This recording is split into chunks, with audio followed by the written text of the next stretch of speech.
So it's a good morning, good after. Actually, it's afternoon now. Holy cow, the time is Take a flying. look. Oh, yeah, Lord, where yep. does the time go? Right. What should and shouldn't be in your listing presentation? That's today's topic. That's a good question. Okay. Let's talk about it. I think I posed a question. So. Oh, you're asking me. All right. So I'm going to go with my strongest. Mm-hmm.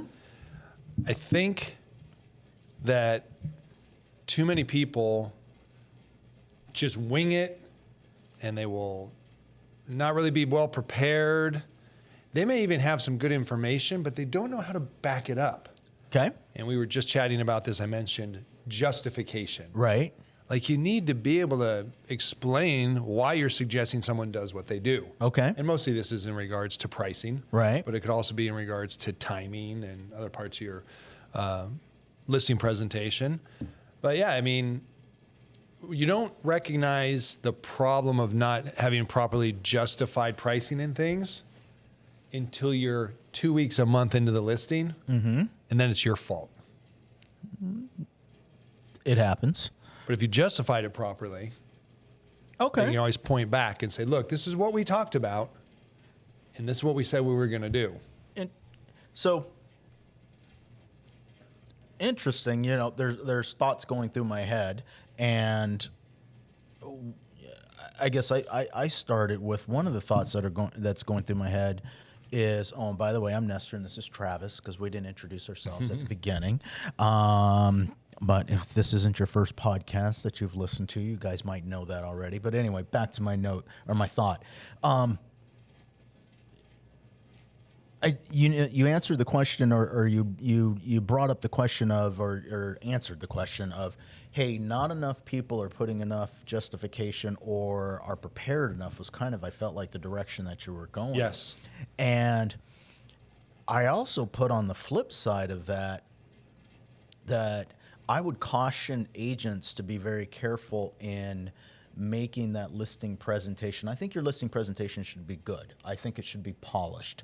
I think that you should practice, you should have everything covered in there, and that's part of what we're going to talk about today.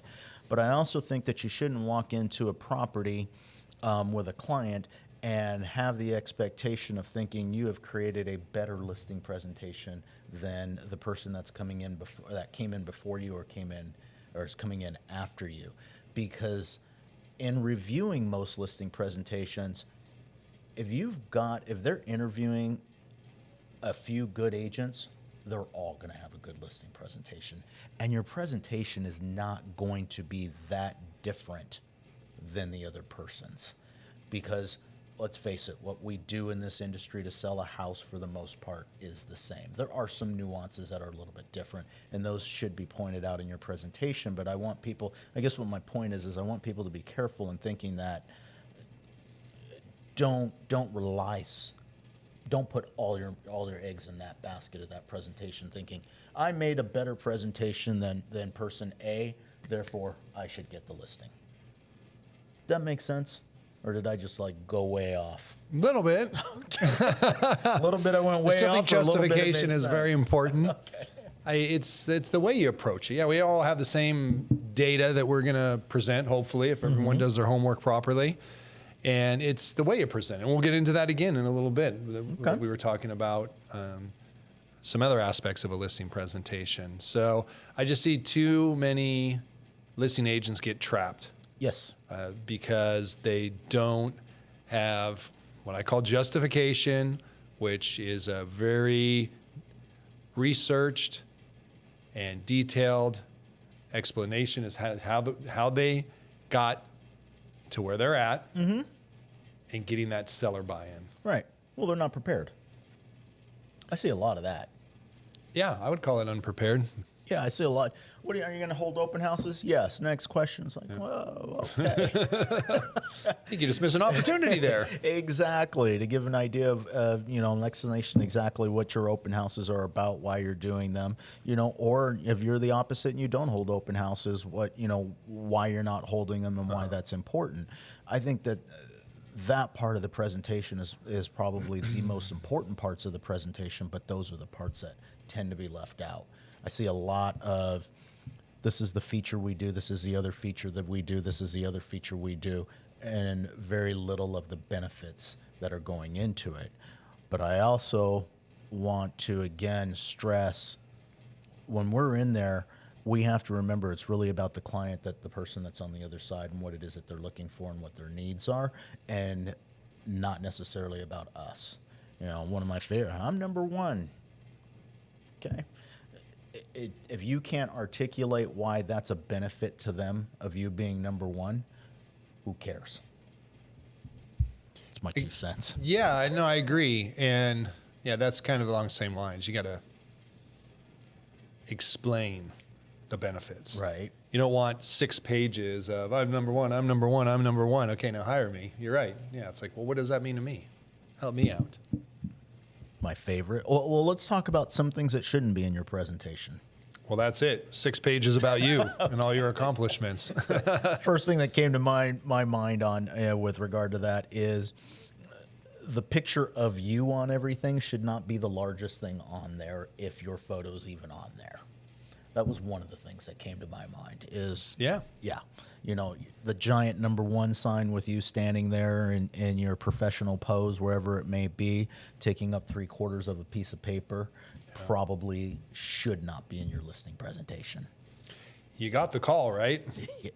Exactly. I think people forget that you did get the call and you're there for a reason, and they called you, so that part of it really is already behind you, and that's a very valid point. I think that's forgotten. Well, I think, of course, you want some things in there Yes. because they may have seen your flyers, and some people will just call, like, hey, I know this Nestor guy, see his flyers around, I think I'll give him a call. So you want to be able to talk about yourself to get people up to date, but not bragging and overwhelming them with pictures and data about yourself. Correct, but that's easy. Drop in a few reviews. There you go. That's the best. What did Robbie say about me in the last transaction? What did Anthony say about me in the last transaction? That third-party endorsement always goes a lot further than... Here's what we forget at the end of the day when we're having that conversation with that seller is everything we say only has value if they actually believe it. I do this, and this, and this is how I do it, and I'm the greatest in the world, and this and that. If they don't believe that on the other side, all that's meaningless. And it's a whole lot different when a third party is giving you that endorsement versus you giving you that endorsement yourself. No question about it. Okay, so what else shouldn't be in there? You made notes. I didn't make notes. A little bit. Let's see here. My eyes are getting old. So I wrote down stories about what you will do, as opposed to showing what you have done. There you right? go. It's kind of like the third party. Mm-hmm. I can talk all day about me. Right. But how much is going to stick as opposed to one person saying, he did a great job for us. You got to hire that guy. Exactly. Makes a huge difference. So to say I'm going to do this, or say, here's the last listing I had, right, and this is very much what the presentation of your house would look like. As a matter of fact, the highlight of your house, and I hope you'll agree, I think you'll agree, is your backyard. Mm-hmm. You've done such a wonderful job on it. It looks like you're on an island when you're out there. Right. The pool's beautiful. Now this house I'm showing you, it was the living room. They were entertainers, and this living room was the centerpiece of their house, as I think you can see. Would you agree in this? Right. So imagine this with the centerpiece being your backyard. That's what I'll do for you. Okay. So I take going along that same analogy, giving examples, whether or not you've got examples of before and after, if you stage your properties and things of that nature. Didn't even get to that. Yeah. Showing the home before, showing it after, photography. One of the things, photography, everybody uses professional photography, but if you can highlight why is your photography better or different, or what's the benefit to them. An example can, hey, yeah, we all do professional photography nowadays. Well, most agents do. Everybody should be. Most agents do. But hey, how can I still create a differentiator in that world? We only do it at certain times of the day. Mm-hmm. And we're only doing it at certain times of the day because these are the best times of the day to take photos. These highlight it. these little things make that difference of, hey, people are looking at your property, 2.3 seconds longer or 4 point whatever seconds longer when they're staring at it, and it's bringing more attention to your property for all these little things. These are some of those examples that you can keep in or have in your listing presentation. Yeah. Have you ever been viewing properties online and you see a property, you're like, oh, let me click in and see all the pictures, right? Not just the one or the three that they present as the primary. And you flick through and you're flipping and you're flipping and you're flipping. And you're like, literally, how many more pictures could there be of this one room? They give you like 6 pictures of a bedroom. Right. That's not going to happen when I list your property. Exactly. You're going to get the best shot. I like it. What else? I think you've exhausted me here. So let's see. Here go my eyes again. Yeah. Those are my lists. I like yours, though, about before and after. You should absolutely have those in listings. I mean, we all do something, right? Yes. Maybe we do a consultation on design. Maybe we do staging. Maybe we do virtual staging. Maybe we play contractor, which I think that's a large percentage of us, and say, don't worry about it. We'll take care of the carpet, the paint, maybe the flooring, even as far as cabinets or something, scraping ceilings. Yeah, I've definitely played contractor, and that's an added value in a listing presentation. Absolutely. Obviously, we have to be careful a little bit in that, but yes, you're right. We do play, and part of that is explaining the boundaries of what we do and what we don't do, and making sure that that's clear in the presentation as well. It goes back to that earlier part that you were talking about, is don't just say we do this without making sure that they truly understand what it is that we're doing. Yeah, or see it. Exactly. Wow, you did that? Yep. This is what it looked like when we walked in. This is what it looked like when we were done. Well, what do you think of our house? Now you just opened up a conversation. You got curiosity out of people. Picture's worth 1,000 words. That before, and it's so often, we were working with some of the agents over the last few weeks with listing presentations. Any of them have before afters in them? Say that again? Any of them have any before or after? No. Where do we see these? I'm sorry. I just totally blew this. No worries. We've been working with some of the agents here recently on their listing presentations. So I know they've presented a few of the. Okay, I haven't seen those. Okay. So. I was wondering. I was like, yeah, did I miss something? No. So what did they not have? So I was asking you if you've seen any before or afters in any of those, and they were missing in some of those. Nice job. So powerful. It is extremely powerful. I don't know. I feel like I'm rambling on this one. I mean, we can wrap it up. How about staging? Yes. Yes, what? I'm looking for some detail here. Yes, staging should be part of your listing presentation if that is something you do. And that can be anything from a consultation to a full-on, the property is getting staged. You should, have some reviews in there about your stager as well if you're using a stager. Yeah, that's a great idea. And, here's the secret that a lot of people don't understand. You can create credibility on yourself by creating credibility for someone else. And what I mean by that is, if I use a particular company that's well known to do something, it's okay for me to mention that company in what it is that I'm doing and utilizing. An example would be, if I hire a marketing department, let's say we all market the properties, but let's say I actually hire a marketing company to actually help market that property, and this marketing company is well known, or they've got accolades behind them, or awards or things like that. Me mentioning that I work with XYZ marketing company that has accomplished this or done that gives credibility to me. Credibility by association. Exactly. So doing that for your stager or anybody else that you're using, your photographers, whatever the case may be. It's great. Brings credibility back. Great idea. Put their website on there. Exactly. Here, go check them out and see what they do. Yep. And it answers those questions for them. It gives them that opportunity to have those questions answered for that consumer to validate really, hey, what's going on here? Yeah. And one of the things with staging, but it probably goes over into other aspects of the listing presentation as well, is I think you need to know what you do. Like, don't make it up on the spot. It's gonna, you're going to blow it half the time. So if you're like, well, I don't know about stage and haven't decided, and each presentation you're a little bit different, you're just killing yourself. You got to figure out, okay, what am I going to do? Or at a minimum, know what your options are and what you're willing to do. Because what you might do, for that $4 million property might be different than what you're going to do, for the tract house at $500,000. Okay. And so you can go in, but you need to know what you're going to say. And you know what is worse than telling someone no is not knowing what you're going to tell them and stumbling. Yep. It's okay to say, no, that's not how I do it. Here's what I will do, and here's what I will not. Very good. Now, is that, could someone else be saying, oh, I'll do it all, and trying to be given everything they want? Yeah, there's that possibility. But I think when people know where you stand, there's credibility there, and it gives them comfort. Right. When you're wishy-washy about something, it makes them wishy-washy about you. Right.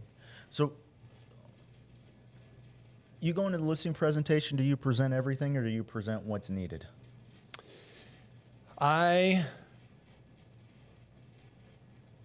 That's a good question. I'm trying to think of the last couple that I did. Mine's pretty concise. Okay. So I pretty much get through everything. I haven't had one that I felt I had to skip around at all. Okay. So, and I asked the question because I tend to present what I feel is needed, and I bring this point up because I think too often one of my favorite listing presentations and most powerful ones are when they're doing multiple agents. When I know that there's going to be 2 or 3 or 4 or however many agents they decide to interview, I honestly leave the listing presentation to the side and I go in with a blank sheet of paper and a pen and paper and flip the script to what is it that they're looking for and what they need. Okay, so it's good you got to that because I was going to say, don't present what you think needs to be presented as opposed to your whole listing presentation. Make sure you ask the appropriate questions if you're going to do that. Because if you don't pull out their needs and you're guessing at what their needs are, you could really be shooting yourself in the foot. Absolutely. And the other way that I look at that is, consider we're a marketing department for an exam. I'm just using this as an example, and you're going in and they're giving you a pitch and you walk into the first one and that pitch was, hey, we're creating this for you and you're going to be like Nike and you're going to be like McDonald's and you're going to be like whatever company. And you walk out of there and you go into the second listing presentation or the second marketing presentation and they, yeah, our goal is to make you as well known as McDonald's and well known as. That's kind of how the listing presentations look to the consumer. If they're interviewing 2 or 3 people, there's a lot of similarities in there, and we have to be very careful of just being more of the same. Yeah. Got to differentiate yourself. Exactly. We don't know how to differentiate ourselves if we don't know what it is that they need. Super important. I'll make it real quick. Yeah, I know. A friend of mine told me once, he's like, I know I need windows. I'm calling the guy that has the windows I want. Okay. He comes in. He starts presenting to me a very thick presentation book. I tell him, hey, I know these are the windows I want. You don't need to sell me on it. Right. I'd like to go ahead and get this done. No, you really, and the guy was just indignant. He's like, no, you have to listen to this presentation. Guess who didn't get the window order? Right. So be careful with that. And sometimes it's a hard read. I'm not trying to tell you this is easy. You got to judge it and listen and ask powerful questions to get in that position where you know exactly what you're doing. But yeah, if you're just going to say, no, I got to go from front to back every time, you're selling yourself short. You're going to lose. Yeah. Yeah, you're going to lose. You might think you're having success because you've won a certain number of listings, but at the end of the day, you're going to lose. Here's my reference point. You are a master at your listing presentation when you are securing, I'm going to say, 75 to 80% of the listing presentations that you go into. And that what that means is they decided to sell and they picked you. Not you can't count the ones that they decided not to go on the market or not to sell. Yeah. But if they truly went on the market and you're not getting 8 out of every 10, You're not there yet. Start role playing. Yep, you are not Start there. touching up. So, all right. All right. It's a lot of good information. Perfect. I hope you think. We'll see. Comment down below. Give us a like. Let us know what's going on. And until next time.